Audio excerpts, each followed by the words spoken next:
And good morning, everyone. Happy Tuesday morning to you, and welcome back to Morning Musings. My name is Don K. Preston. I'm the president of Preterist Research Institute of Ardmore, Oklahoma. By the way, all of you MacBook Pro geeks out there, I'm having something happen on my videos or on my screen.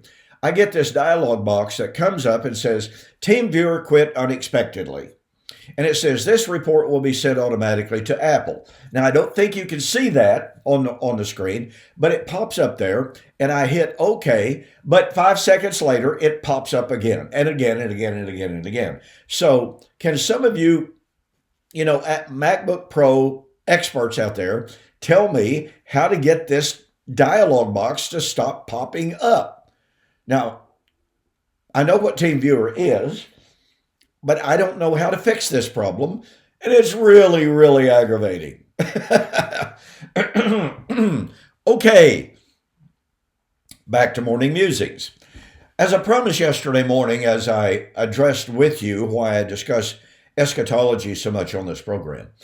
So, as I promised, we want to look at the book of Revelation and Yom Kippur.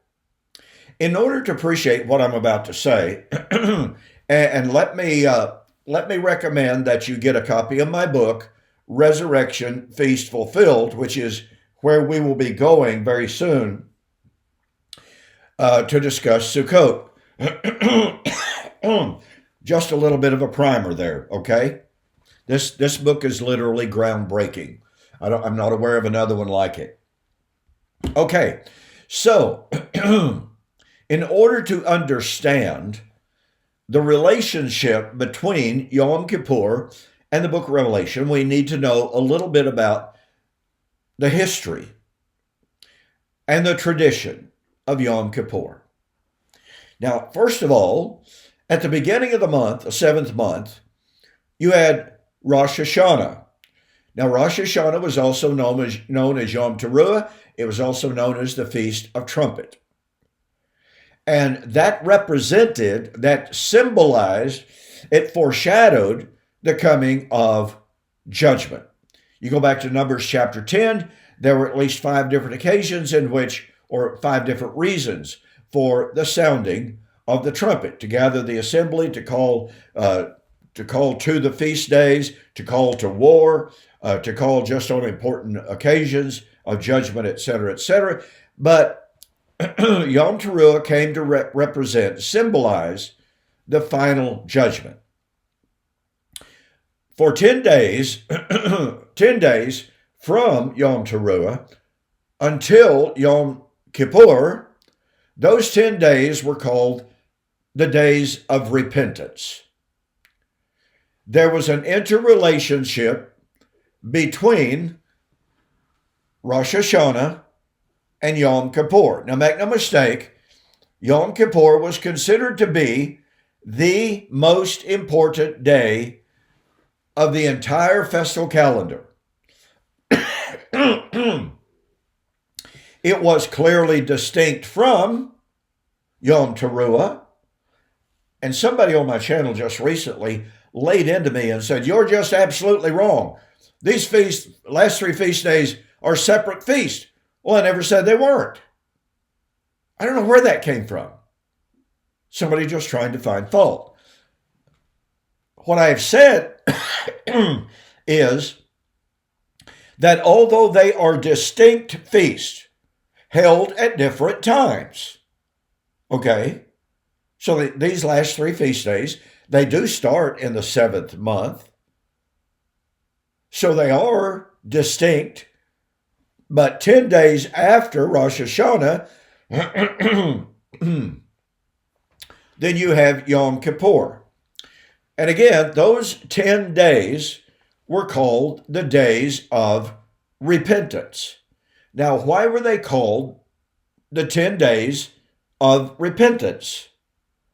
They were called that, seemingly so, to the very best that I've been able to determine, is because although Yom Teruah was the, quote, day of judgment, yet on Yom Kippur, God's books were opened. Now, once again, I developed that extensively in this book, all right? Just so you're aware of that. Those books represented, point number one book was the book of life. In that book, in this metaphorically speaking, in that book were the names of all of the righteous. The second book was the book of death. We might call it the book of condemnation. In that book were the names of all of the disobedient, the reprobates, the false teachers, the profligate, the immoral. The fact is, these were God's books, and God was keeping score, as it were.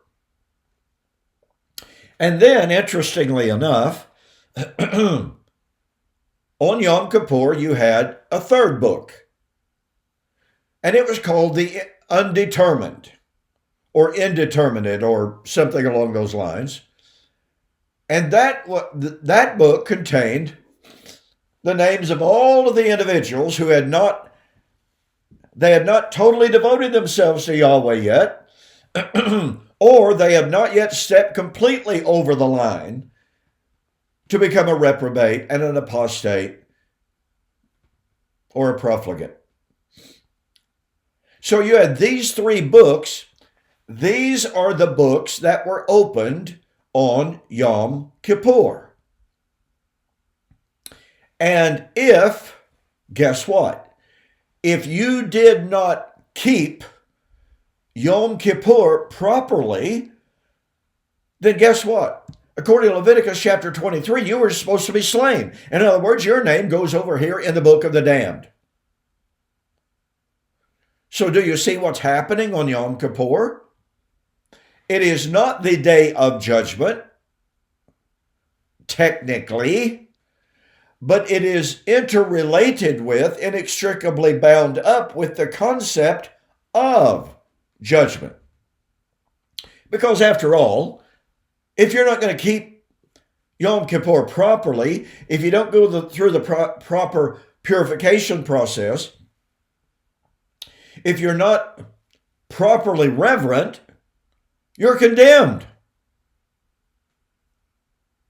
You may go from the undetermined book to the book of the damned. That's judgment. So let me reiterate this, because there are always folks out there trying to find fault.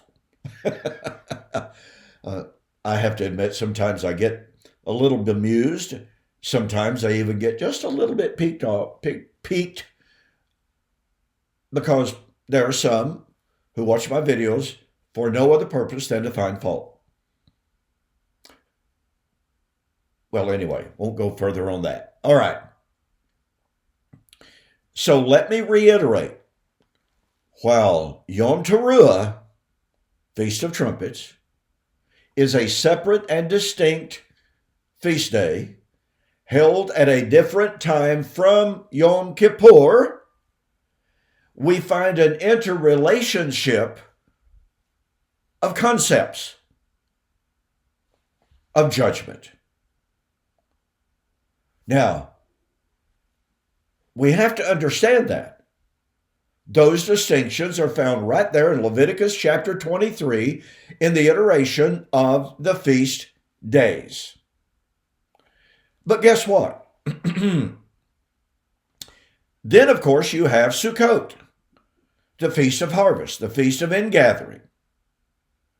Well, what is the Feast of Ingathering? It's the ingathering of the elect. It's the ingathering, the time of the harvest, of those written in the book of life. You see this interconnection here? Although distinct, they are related. Now, I want to ask you to consider the following. And boy, I'm running out of time here.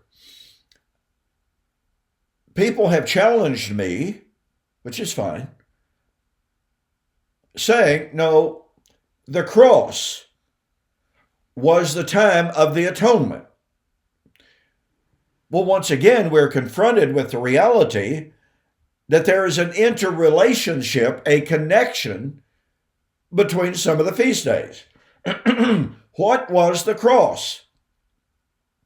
First and foremost, it was the sacrifice of the Passover lamb. Right? I mean, just read the gospel accounts of Christ and the Passover. And then go to 2 Corinthians 5, where Paul said, Christ is our Passover. So there's no question whatsoever that Christ on the cross was fulfilling the Passover typology. But wait a minute. Hebrews chapter 9 ties the cross to atonement, doesn't it? Well, there's no question about it. But this is why scholars so often quote, they so often take note of the fact of the interrelationship between Passover and atonement. But they are not the same thing. They are not the same feast day. Listen, folks, if the atonement was completed at the cross, okay? Listen very carefully. If the atonement was completed at the cross, then why does the writer of Hebrews talk about the necessity of Jesus fulfilling the typological actions of the Day of Atonement? Now, does the writer of Hebrews, does Paul in Romans chapter 5 speak of Christ through the cross making the atonement? Yes. But does he ever say it was completed at the cross? No, he doesn't.